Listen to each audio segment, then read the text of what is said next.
Assalamualaikum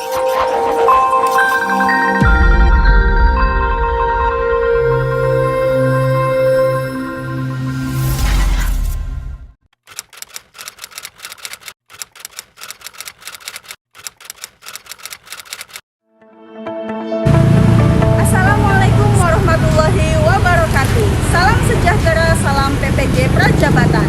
Pada video kali ini, kami mahasiswa PPG Prajabatan Pendidikan Bahasa Indonesia Gelombang 1 Universitas Pancasakti Tegal yang sedang melaksanakan PPL di SMP Negeri 10 Tegal akan memaparkan hasil profiling peserta didik.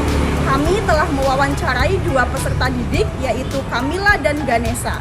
Sebelum kami menyajikan hasil wawancara, berikut akan disajikan apa itu profiling peserta didik. Selamat menyaksikan.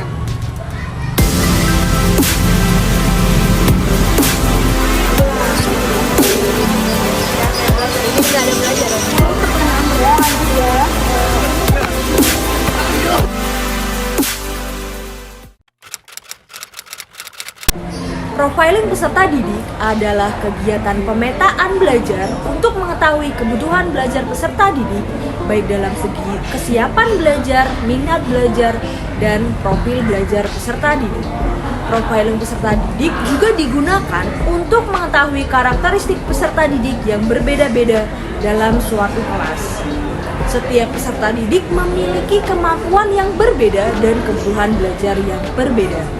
Profiling peserta didik juga dapat digunakan oleh guru untuk memberikan pembelajaran dan asesmen yang sesuai dengan kemampuan dan kebutuhan belajar peserta didik. Jika seorang guru memaksakan satu program pembelajaran yang sama untuk semua peserta didik dalam satu kelas, maka jangan terkejut jika tujuan pembelajaran tidak tercapai secara maksimal. Dengan demikian, kegiatan profiling peserta didik sangat diperlukan guru untuk memudahkan guru dalam mencapai tujuan pembelajaran secara maksimal.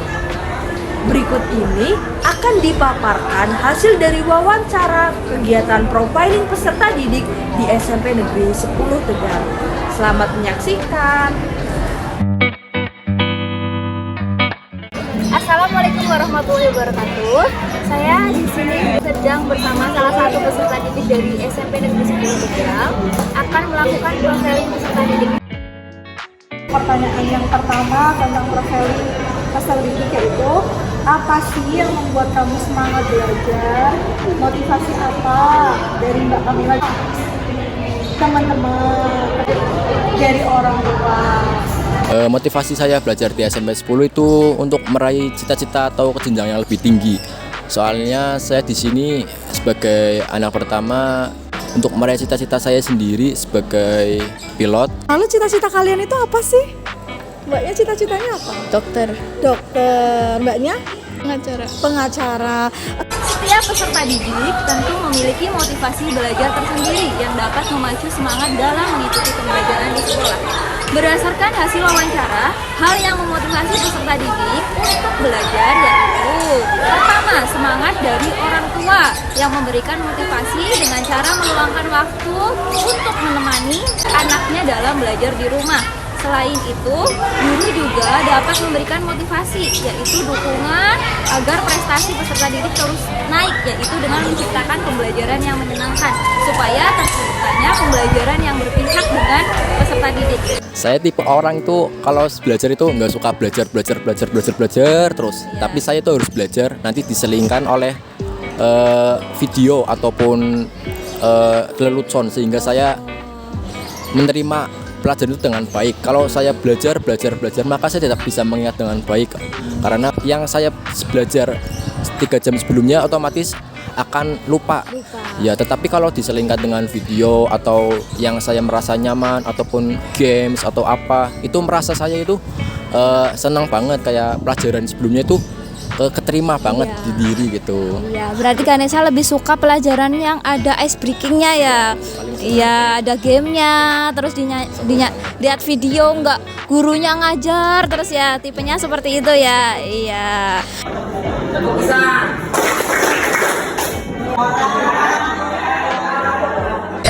Namun Namun demikian, ada beberapa kendala belajar yang sering dialami peserta didik. Apa kendala belajar kalian?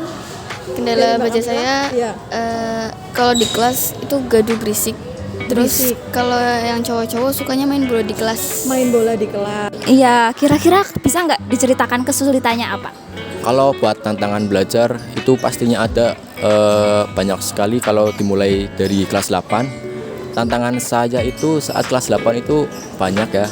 Apalagi salah satunya itu saya menerima pelajaran itu sangat susah lagi. Apalagi di zaman kelas 8 itu saya mengalami pandemi. Jadi berangkat libur.